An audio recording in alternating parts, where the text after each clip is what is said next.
दोस्तों स्वागत है आप सभी का हमारे इस वीडियो में। दोस्तों मैं गोविंद जायसवाल। दोस्तों आज हम यहाँ पर बात करने वाले हैं मुख गुहिका के बारे में। कहने का मतलब है कि जब आप मुख को खोलते हैं तो मुख के पीछे जितने भी सिस्टम होते हैं उन सब सारी चीज़ों के बारे में आज हम बात करने वाले हैं और इसी को हम बोलते हैं मुख गुहिका दोस्तों। और इसके बाद में यहाँ पर हम बात करेंगे आपके दांत के बारे में अर्थात दंत के बारे में, ये कितने प्रकार के होती हैं, इनके क्या विशेषता होती है, इन सब सारी चीज़ों के बारे में आज हम यहाँ पर बात करेंगे। तो दोस्तों सबसे पहले जानते हैं मुख गुहिका के बारे में। दोस्तों ये जो आपका चेहरा है, इस चेहरे पर जो ये ओष्ठ है, ओष्ठ के पीछे की तरफ खुलता है आपका मुख गुहिका। और इस मुख गुहिका का जो फर्श होता है वो फर्श होता है आपका, वो जो कहलाता है वो कहलाता है जीवा अर्थात जीभ। ये जो है ये आपका कहलाता है जीवा और ये होता है मुख गुहिका का फर्श। उसके बाद में यहाँ पर ये जो जीवा है आपका, ये अंदर की तरफ जुड़ा हुआ होता है और आगे की तरफ स्वतंत्र होता है। कहने का मतलब आप इसको आगे की तरफ इधर-उधर हिला-डुला, उलट-पलट सकते हैं और पीछे की तरफ ये जुड़ा होता है, पीछे आप उलट-पलट नहीं सकते हैं।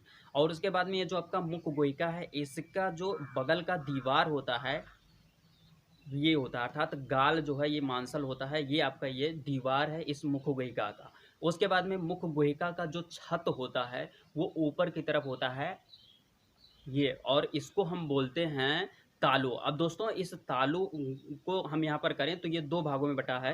ये तालु का जो अग्र भाग होता है अर्थात आगे का भाग जो होता है, इसको हम बोलते हैं कठोर तालु, क्योंकि ये आगे का जो तालु है ये कड़ा होता है।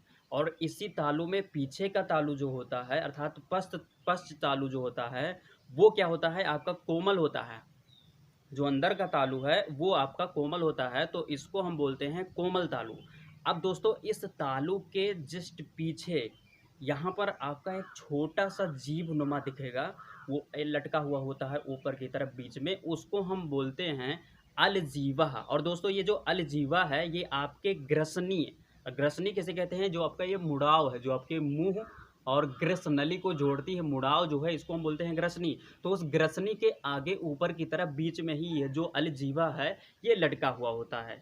तो ये इतनी बात हो गई। अब हम बात करते हैं आपके इस दांत के बारे में। दोस्तों दांत जो होता है आपका, ये आपके जबड़े के पीछे यहाँ पर एक पंक्ति में व्यवस्थित होता है। अब जबड़ा क्या है दोस्तों, ये जो ये है आपका सिस्टम, ये पूरा आपका नीचे और ये ऊपर की तरफ, ये आपका जबड़ा है और इसी जबड़े के पीछे ये जो दांत है ये आपका व्यवस्थित होता है। अब दोस्तों ये जो दांत है ये पंक्ति के रूप में व्यवस्थित होता है और ये दांत के अगर प्रकार की बात करें तो ये 4 प्रकार की दांत होती है। अब दोस्तों यहाँ पर जानते हैं कि ये चारों प्रकार हैं क्या। दोस्तों पहला होता है कृंतक, उसके बाद में दूसरे प्रकार का है ये रदनक, उसके बाद में ये अग्र चवर्णक और चवर्णक, ये 4 प्रकार के होते हैं। अब यहाँ पर हम जानते हैं कि कृंतक किसे कहते हैं, रदनक किसे कहते हैं, अग्र चवर्णक किसे कहते हैं, चवर्णक या पश्च चवर्णक किसे कहते हैं। दोस्तों आगे की ये जो 4 दांत हैं नीचे की तरफ, आगे की ये जो 1 2 3 4 4 दांत ये हैं और ऊपर की तरफ भी आगे की जो 4 दांत हैं ये होती हैं आपकी कृंतक। और इसका कार्य क्या होता है, ये भोजन को कुतरती है, काटती है, ये काम करती हैं। और उसके बाद में इसके जस्ट पीछे एक दांत, यहाँ से अगर इस दांत की बात करें, ये जो 4 दांत अभी हमने, ये कृंतक था, कृंतक के बाद में जो ये एक दांत इधर है, एक दांत इधर और एक दांत ऊपर की तरफ, 4 दांत को छोड़कर, और एक दांत ऊपर की तरफ, ये जो है इसको हम बोलते हैं रदनक। और इसका कार्य होता है चीरना फाड़ना। जैसे आप चॉकलेट की पन्नी को फाड़ते हैं तो कैसे फाड़ते हैं, इस प्रकार से करकर, कुछ इस प्रकार से करकर फाड़ते हैं। तो ये जो आपका दांत है इसका कार्य होता है चीरना और फाड़ना, ये है रदनक का कार्य।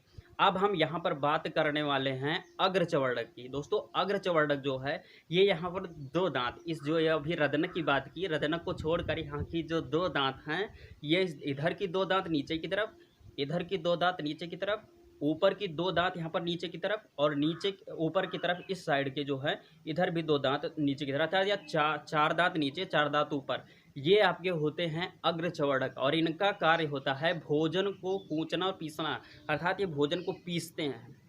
अब इसी के बाद में आता है आपका पश्च चवर्णक अर्थात चवर्णक। दोस्तों इसका कार्य क्या होता है और ये क्या है, दोस्तों इसका कार्य भी होता है आपके भोजन को पीसना, यानी बहुत बारीकी से पीसना। और उसके बाद में ये जो इनकी संख्या होती है, ये यहाँ पर नीचे की तरफ, ये जो अभी अग्र चवर्णक की बात की उसको छोड़कर पीछे की तरफ 3 दांत नीचे की तरफ इस साइड में, 3 दांत नीचे की तरफ इस साइड में, फिर ऊपर की तरफ जाएँगे तो यहाँ पर अग्रचौड़ को छोड़कर 3 दाँत पीछे की तरफ, 3 दाँत पीछे की तरफ, अर्थात 6 दाँत नीचे की तरफ और 6 दाँत ऊपर की तरफ सबसे पीछे की ओर। ये आपकी होती है चवरड़ा और इसका कार्य होता है, अभी हमने बताया कि इसका कार्य बारीकी से भोजन को पीसना होता है। अब दोस्तों यहाँ पर हम बात करते हैं इस दांतों की विशेषता के बारे में। दोस्तों दांतों की जो विशेषता है वो ये होती हैं, गर्त दंती होती हैं, विषम दंती होती हैं, द्विबार दंती होती हैं। अब इन तीनों का मतलब क्या है इसको जानिए। दोस्तों यहाँ पर गर्त दंती का मतलब हुआ कि ये जो दांत है ये अंदर की तरफ हड्डियों के एक सांचे में बैठा हुआ था, अर्थात गर्त मतलब गड्ढे में एक इस प्रकार से इसको बैठाया जाता है सांचे की तरह, तो ये गर्त दंती होती है। उसके बाद में यहाँ पर दूसरा आया कि विषम दंती, अर्थात ये क्या है कि अभी हमने बताया कि जो दांत होती है ये 4 प्रकार की होती है और चारों प्रकार के दांतों का अलग अलग कार्य होता है। तो ये विषम प्रकार के जो जितने भी दांत हैं इनका अलग अलग अपना कार्य होता है, तो इससे इसलिए इसको बोला गया विषम दंती होती हैं।